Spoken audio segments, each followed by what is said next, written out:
Hello guys, welcome back to Dark Angels Intuition. Welcome back to my channel. So this is a monthly reading for the sign Aries. Okay, so hindi lahat ng Aries maka-resonate sa reading na to. So takes what resonates and leave the rest. Okay, cross-watchers, pwedeng kayo to at hindi sila Aries sign. Put yourself in a situation kung saan kayo naka-resonate, guys. If hindi kayo naka-resonate at all, please do check your other placements, your sun, your moon, your rising, your Venus sign. Pwedeng doon kayo maka-resonate or pwedeng makontinue yung reading ninyo doon. However, maka-resonate pa din kayo. So, let's start for the Aries signs. Ang gagawin ko ngayon, sino yung paparating sa buhay ninyo this month of March? Okay, is it the same person? You're still in a relationship? May bago bang darating? Or may babalik ba? So, ano yung gusto niyang sabihin sa inyo? And ano yung mga pwede niyong asahan sa taong iyon? So, let's see. Let's start without further ado. Sino yung darating ngayong March? So, remember guys, this is a love reading, okay? Sino yung darating? Move. Okay.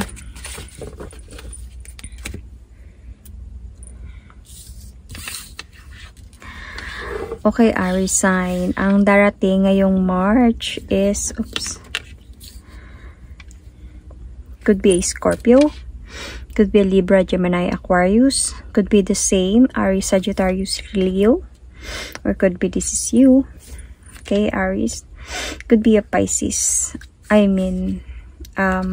Aquarius. So, I mentioned Pisces. Could be a Pisces. Okay. This is an ex. Parang babalik siya sa inyo. This person will going to take the leap of faith towards with you again.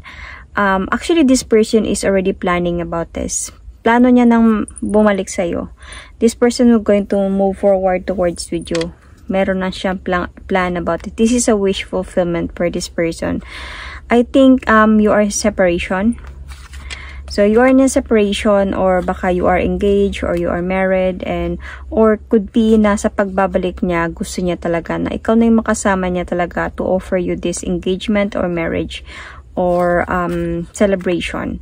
So this person is really like could be nagkaroon kayo ng cold situation nito nung naghiwalay kayo, naging malamig yung sitwasyon ninyo, pero nagpaplano siya na bumalik talaga sa'yo. So during those time could be hindi siya sure, Aries, sa mga pwedeng mangyari sa inyong dalawa. Okay, kaya siguro naglaylo siya. Okay, so pwedeng cross-watchers, pwedeng kayo to at pwedeng si Aries ang babalik sa inyo, okay? I can see that may mga hindi kayo pagkakaunawaan ng person na to. So sabi ko nga, you could be married, you could be engaged, or this could be an ex, okay?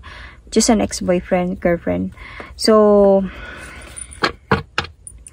let's see.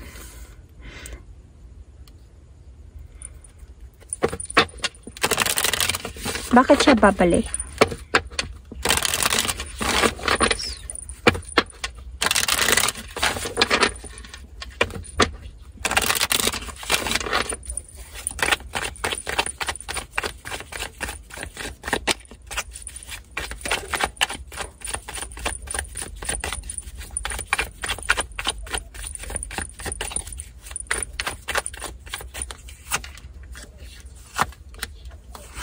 He or she still wanted to move forward towards with you, to offer you love, kaya babalik siya. Ayusin yung mga hindi nyo pagkakaunawaan. And siguro nung time na umalis siya emotionally, or ikaw ba yung umalis emotionally sa relasyon ninyo, feeling ko ikaw. Nung time na umalis ka emotionally sa relationship ninyo, naghintay siya. So, naghintay siya sa'yo, and alam mo yung parang kahit ganun na yung nangyari sa inyo, is parang gusto niya pa din na i-try to fix things, mag-gain ng strength, or sabihin natin na this person wanted to, para maglakas ng loob na ayusin yung mga dapat ayusin, to fix, kahit sabihin natin na nasa road na kayo na medyo magulo na, you know, yung sitwasyon, madami ng stress, you know, siguro nung time na yon may mga lies, could be unfaithfulness, could be trapped in a situation. So kaya siguro din umalis ka sa sitwasyon, kasi feeling ko ikaw yung umalis dito eh.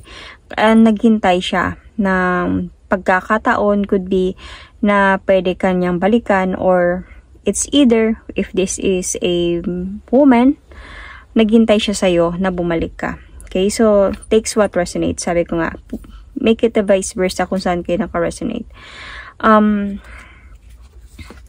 So, yung dahilan niya dito, bakit siya bumalik, para mahalin ka ulit, para bumalik sa'yo, para mag-offer sa'yo ulit ng pagmamahal. Okay, so definitely feeling ko, this person still love you talaga, kaya bumalik talaga siya, para kausapin ka. Kasi parang hindi siya nakatulog sa gabi, parang worried siya na hindi kayo nag-uusap, na hindi kayo okay, something like that. So, what this person wanted to tell you, then, let's see. Ano yung gusto niya sabihin sa'yo?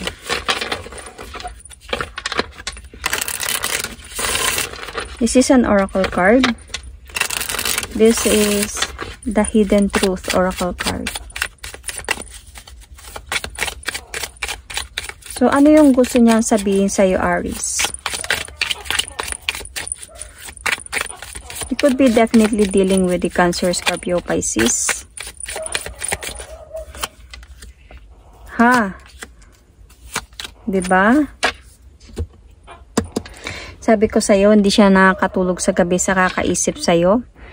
I can't stop thinking about you. I feel you even though we are apart. You speak to me through music. So, namimiss ka niya. Siguro may mga theme song kayo. And naiisip niya yun. So, I can hear the song, or I can hear it in my mind. No songs around me, but naisip ko siya agad. I don't know bakit ito yung pumasok sa isipan ko. Di naman ako maka-classic na tao. The song, Love Will Lead You Back. Okay? Love will lead you back. So, pwedeng pakinggan nyo yung kantang yun, dahil baka through that lyrics, may makukuha kayong message. So, I feel you even though we're apart. So, yes, of course, you are apart right now, and this person is planning to come back to you. Might be this month of March. Oh my God, ang aga niya. Sorry about that. I can't stop thinking about you. And this is what he wanted, or she wanted to tell you. So, ano yung kailangan yung malaman? Sorry about that. Ano yung kailangan yung malaman this month of March? Actually, ano pa ngayon eh? I think 12 pa lang. I didn't expect that.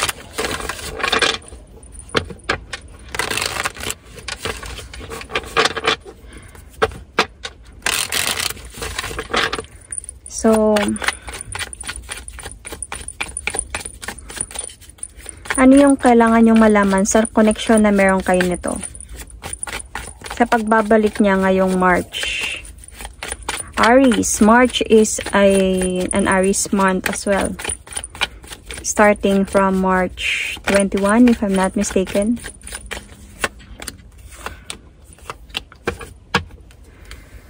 Okay. Ano yung kailangan mong malaman sa connection na to sa pagbabalik niya ngayong March, Aries? Okay. I think Aries, it's either meron kang Libra, Gemini, Aquarius, or an Aquarius sign sa chart mo, Aries. Or could be this is you, cross-watcher, and you're dealing with an Aries, okay? I think you will not going to accept this person if babalik siya ngayong March. So, you're not going to accept this person. You're going to be guarded sa taong ito. So, magiging guarded ka sa taong ito. Because this person did really hurt you and betray you or cheated on you. So, parang ayaw mo siyang tanggapin sa pagbabalik niya. Pero this person will going to try to. dito nga nakita ko, you might also be dealing with the Leo sign. Or you might be the Leo sign cross watchers dealing with Aries. I think that he or she will going to gain a strength na ayusin to kahit mahirap na. Itatry niyang ayusin to na magkabalikan kayong dalawa. Mabalik yung pagmamahalan ninyong dalawa. This person is already manifesting you back into his life through sa mga gusto niyang sabihin sa'yo. So, parang willing siyang ipaglaban kabalik. And willing siya na i-prove sa'yo na hindi niya naulitin yung mga nagawa niya before. And willing siya na ibigay sa'yo or to give you clarity sa mga nangyari before, sa mga nangyaring gulo sa inyo before.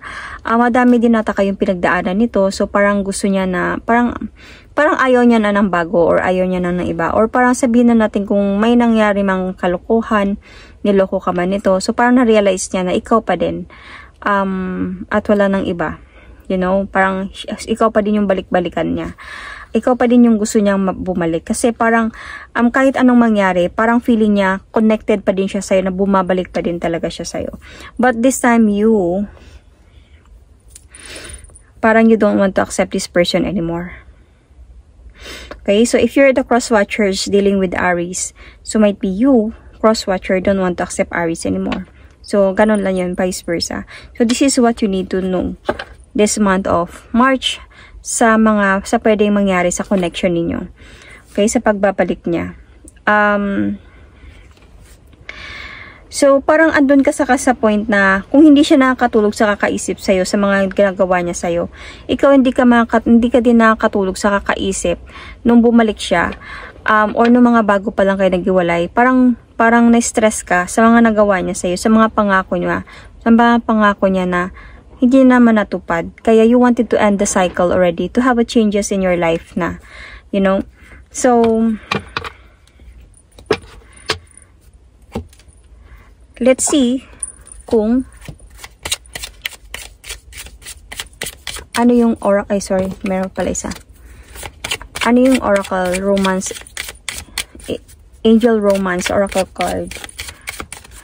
Ano masasabi ng oracle card na to sa sitwasyon ninyo?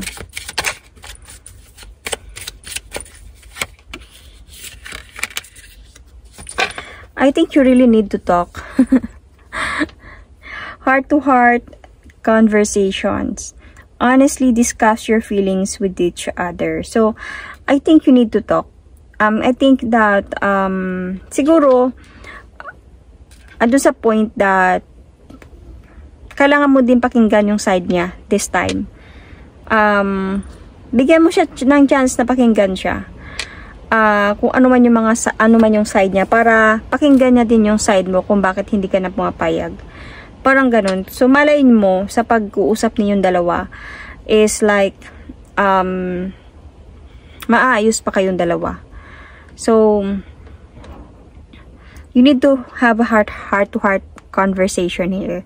So, sa pag-uusap ninyong dalawa, kung ayaw mo na talaga, then you can tell this person din na, pasensya na, parang nahirapan na din ako na balikan ka dahil sa mga nangyari. Or sabihin natin na, if you wanted for this person to learn, then sabihin mo sa kanya na, hindi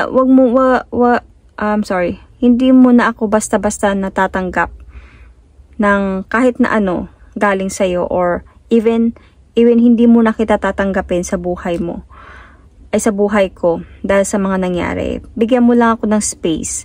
Gusto ko muna na mapag-isa, at gusto ko muna na parang to taste my freedom, you know.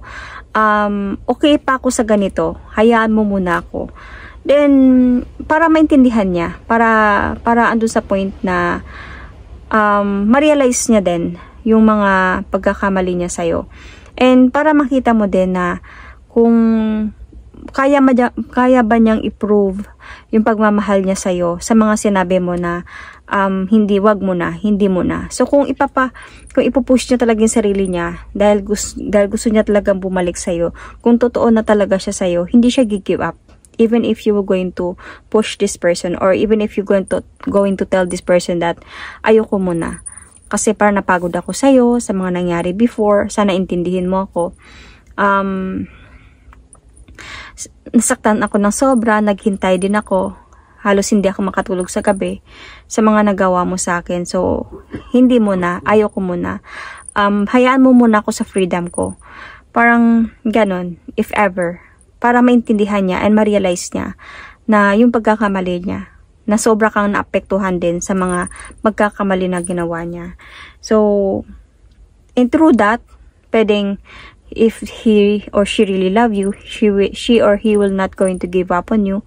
Through all the way, magkakaroon siya ng patience na hintayin ka kung kailan okay ka na. And papakita niya talaga sa'yo na kaya niya na talaga na hindi na siya maghanap ng iba and hintayin ka na lang talaga niya. Then, you never know, babalik din yung pagmamahal mo sa kanya. So, kasi parang nagmahalan naman talaga kayo before with the Two of Cups. So, yun. Aries sign, that is my reading for you for the month of March. Sino yung darating sa buhay mo?